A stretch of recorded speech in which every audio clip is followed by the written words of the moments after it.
تكلمت عن الأطر الوطنية ذات الكفاءة العالية.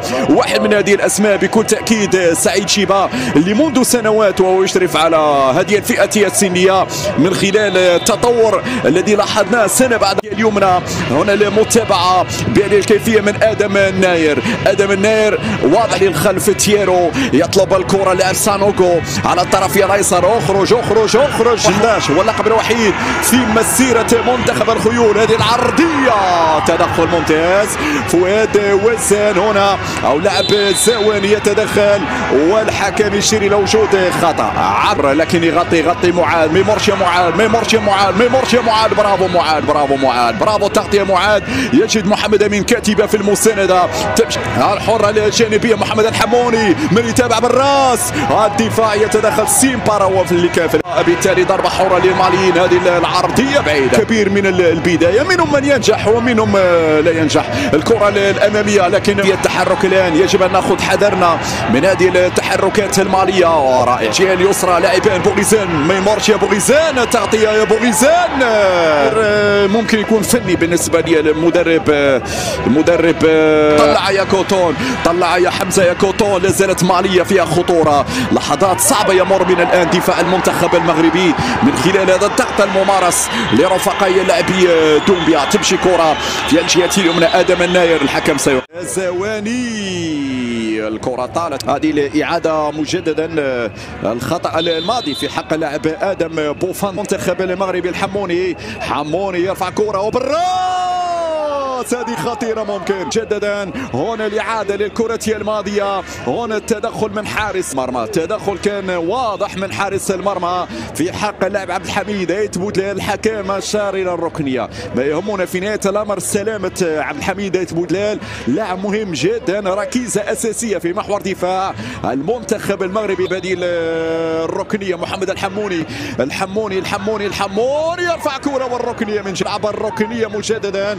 هذه الاعاده مهم جدا يا شباب، لان عندنا لاعبين طوال القامه. محمد حموني يرفع كره. حموني وبالراس والراسي لانه يوضع في القائمه الثانيه. شوف الاعاده. الارتقاء حاول انه يوضع بعيد على حارس المرمى كوني. في النهايه خرجت الى ضربه مرمى. بيمي يقود النيجيري بالمناسبه. العنصر النسوي حاضر ضمن الطاقم التحكيمي. وهناك حكمات حضرنا لكاس العالم للسيدات في نيوزيلندا واستراليا على اعتبار ان غوزيل. هذه الاعاده مجددا. الكره الماضيه إعادة مجددا. هنا المراوغة رمى برجله من كتيبة وبالتالي وقع الاحتكاك وبالتالي الحكم تيا يتقدم. تيا يسدد طه مرمى. هذه الإعادة مجددا. قضية أخطر كرة في يد تيا اللي سددها. ضربت في العارضة وخرجت بعد ذلك مباشرة إلى ضربة مرمى. لقطة صعبة جدا. رغم ذلك حاول. هذه صعبة. طاب غوزيل. برافو. سدد بقوة. سدد في المكان المتواجد فيه الحارس طه. دفاعاتي المنتخبية المغربي كما فعل الحمي. سدد الكرة تضرب في العارضة. إذا ستلعب الضربة الحرة لفائدة المنتخب المغربي. مغاربة في الكرات العالية. ترفع هذه الكرة بالرأس مرة جانبية. يسيطرون ويخلقون الفرص ويضغطون على دفاعات المنتخب المغربي. هكذا السيناريو يعاد أمام المنتخب المالي. السادس وكانت الفرصة في عديد المباريات أو كذلك في الفئات السنية ولدينا 5-6 لاعبين. يرفع في القائمة الثاني وبالراس حذاري من التسديد. حارس مرمى أكاديمية محمد السادس. هنا الإعادة مجددا. الكرة البينية والطابق. كرة أمامية لمن المتابعة. يلا هنا حموني. الكرة. هذه الإعادة مجددا. الكرة الماضية كان سليم. تدخل كان سليم في اللقطة الماضية. هنا وقع اصطدام، يعني هنا احتكاك واقع. شوف هنا اللاعب المالي هو اللي مشى للاعب المغربي بهذا الشكل. وبالتالي الواجهة دائما هو المنتخب الأول، لكن كما قال رئيس الجامعة الملكية مقبلين على كأس العالم للفوتسال، والمنتخب المغربي يحسب له ألف حساب. نجعل هذا الأمر كقاعدة وتكريس هذه القاعدة، أننا دائما شفنا مع كرواتيا شيء جيد. هنا الكرة الأمامية الراسية والمتابعة حسابها. في هذه ليلتنا كانت هناك توقفات بكل تأكيد. هذه الرأسية لبودلان الارتقاء، الكرة الثابتة، كل ما تجي كرة ثابتة في أمل، في أمل. لماذا؟ لأنه نحن الأفضل. ستلعب هذه الضربة الحرة عن طريق محمد حموني، خطيرة، والقدم لتنفيذ، يطلق الإشارة، مرفوعة الكرة بالراس، خطيرة، والهدف يضيع. قوة المغاربة في الكرات الثابتة. هذه الإعادة مجددا، يلمس الإشارة، حموني يرفع، حموني، والحارس بعد الضايع. هذه الإعادة في هذه الاثنين، رفعت هذه الكرة بالراس، هذه الكرة الطولية، يتقدم تيا، يتقدم، يسجل الهدف الأول للمورا. هذه الإعادة مجددا، تيا حطها في الشباك، الحارس اختار الجهة. رضوان يتقدم، رضوان يسجل بطريقة رائعة جدا، طريقة مميزة. تلعب كرة بهذا الشكل تقريبا في سقف المرمى، في سقف المرمى، كانت مستحيلة على حارسية. طه، عندك يا طه، عندك يا طه. مشاهدينا الكرام، هذه الإعادة، شوف طه، شوية وكان ممكن يصدها.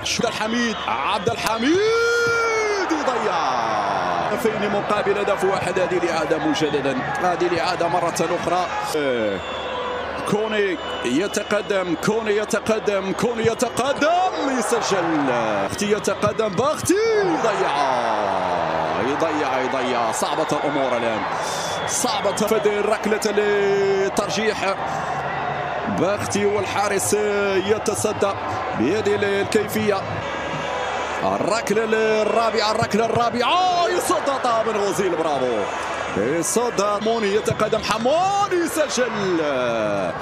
حموني يسجل، نعم. تليرا تلعب هذه الركلة، طه بن غزيل، برافو، في هذه اللحظات المنتخب المغربي.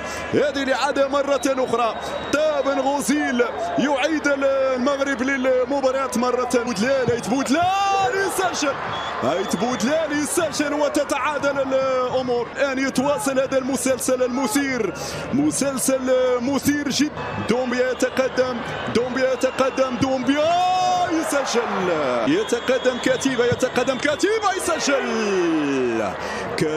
يسجل في هذه اللحظة. سانوغو ويسجل سانوغو. هنا تحرك قدم المتوكل، يسجل، برافو المتوكل، وقف الحارس، ثبت الحارس في مكانه. شوف الاشارتات بن غزيل،